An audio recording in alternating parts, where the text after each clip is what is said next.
Berita Sumsel 24 jam hari ini. Warga Desa Kota Agung dan Sukabumi, Kecamatan Tiga di Haji, Kabupaten Oku Selatan hingga kini masih kesulitan mendapatkan sinyal seluler. Untuk bisa mengakses jalur komunikasi saja, warga terpaksa naik hingga ke puncak bukit di desanya. Sejumlah warga tampak duduk bergerombol di atas bukit yang ada di antara dua desa di Kecamatan Tiga di Haji, Kabupaten Oku Selatan. Duduk beralas tikar, mereka pun mengoperasikan perangkat selulernya, baik untuk sekadar berkomunikasi hingga berselancar di dunia maya.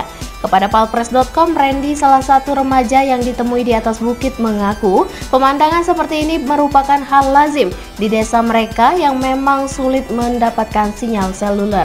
Menurut Randy, kalau tidak naik ke atas bukit, mereka tidak akan mendapatkan sinyal seluler. Bahkan di rumah pun sinyal seluler sama sekali tidak ada. Dikatakan Randy, warga yang datang mencari sinyal seluler bukannya sedikit, bahkan sampai puluhan orang. Dari pagi hingga malam hari, ada saja warga yang naik ke puncak bukit untuk mendapatkan sinyal seluler. Dia mewakili warga berharap pemerintah turun tangan dalam masalah ini karena masyarakat sangat berharap bisa mengakses sinyal seluler secara nyaman dari rumah masing-masing seperti desa-desa yang lain di Oku Selatan. Reporter dan juru kamera Andrian Syah, palpres.com. Pemirsa, Dinas Pertanian Kabupaten Pali membangun sejumlah titik pusat pembibitan tanaman sayur. Hal ini dilakukan untuk menggugah masyarakat agar mau memanfaatkan lahan perkarangan rumah dengan menanam sayuran.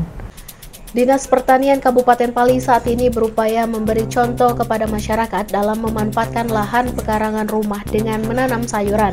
Salah satu lokasi pembibitan berada di belakang kantor Lurahan Dayani, Kecamatan Talang Ubi, Kabupaten Pali. Di lahan yang dijadikan pusat pembibitan itu terlihat ribuan kantong polybag tersusun dan telah diisi media tanam, sementara tempat penyemaian terpisah. PLT Kepala Dinas Pertanian Pali Ahmad Joni mengatakan, bibit sayuran yang mereka tanam akan dibagi kepada masyarakat yang mau mengelola lahannya. Untuk jumlah tanaman berkisar 10.000 sampai 15.000 polybag, dan jumlah itu nanti akan dibagikan ke masyarakat di wilayah Kelurahan Nandayani Mulia. Ini dibesarkan, nanti akan diberikan kepada rumah tangga masyarakat yang ada di sekitaran di Kelurahan Handayani. Jumlahnya, Pak? Jumlahnya target kita sampai 10.000 sampai dengan 15.000 polybag tanaman. Tanamannya jenis apa, Pak? Tanaman jenis sayuran. Ini ada cabai merah, cabai hijau, caisim, kemudian ada sawi yang bisa dikonsumsi masyarakat ini. Kemudian juga kalau nanti masyarakat ikut membesarkan si cabai dan dikonsumsi sendiri itu bisa dijual. Dia mengharapkan dengan adanya contoh pembibitan, masyarakat mampu mandiri membuat benih sendiri di rumahnya masing-masing, tidak mesti menunggu bantuan dulu. Sebab untuk membuat benih cukup mudah, tidak harus membeli. Contohnya cabai yang sudah membusuk bisa disemai. Begitu juga jenis sayuran lainnya seperti bawang, daun bawang, serta tanaman sayuran lainnya. Reporter dan juru kamera Berry Sandi, palpres.com. Pembuatan identitas penduduk di 4 Lawang mengalami peningkatan. Disduk Capil mencatat kenaikan pasca Hari Raya Idul Fitri kemarin mencapai 25%. Pembuatan dokumen kependudukan pasca Hari Raya Idul Fitri mengalami kenaikan yang cukup signifikan. Kabid Pelayanan Pendaftaran Disduk Capil 4 Lawang, Fahrizon, menjelaskan, pembuatan dokumen di kantor tersebut beragam mulai dari perekaman eKTP, pembuatan KK, Kartu Indonesia Anak maupun akte kelahiran. Bahkan sejak Hari Raya kemarin, pembuatan eKTP meningkat hingga 25%. Dalam sehari, setidaknya ada 120 orang yang melakukan perekaman eKTP dengan 60 orang yang mencetak ulang KTP karena perbaikan elemen dan hilang.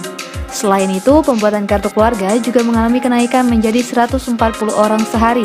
Namun demikian, stok belangko eKTP sendiri saat ini mulai terus berkurang, bahkan angkanya di bawah 100 lembar. Jumlah ini dimungkinkan hanya cukup untuk 3 hari, oleh sebab itulah pihaknya akan ke pemerintah pusat untuk mengambil belangko eKTP.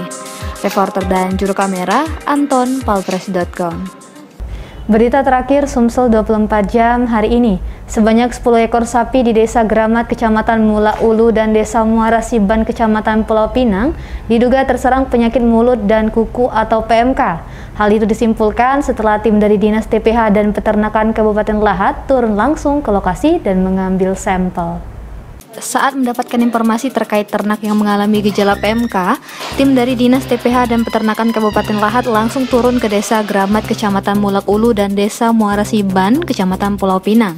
Di lokasi, tim mendatangi kandang sapi dan dengan cermat mengambil sampel satu persatu sapi yang bergejala PMK. Selanjutnya, sampel ternak sapi itu dikirimkan ke Balai Veteriner Regional 3 Lampung untuk diuji laboratorium. Hasilnya, 10 sapi dinyatakan diduga terjangkit PMK. Menurut Eti Listina, Kepala Dinas TPH dan Peternakan Kabupaten Lahat, guna mencegah agar penularan PMK tidak meluas, pihaknya sudah melakukan berbagai langkah antisipasi, mulai dengan cara melakukan disinfektan hingga pemberian vitamin. Sementara Astin Trisaputra, dokter hewan yang turun ke lokasi, menjelaskan gejala yang dialami hewan ternak terkena PMK bisa dilihat dari fisiknya.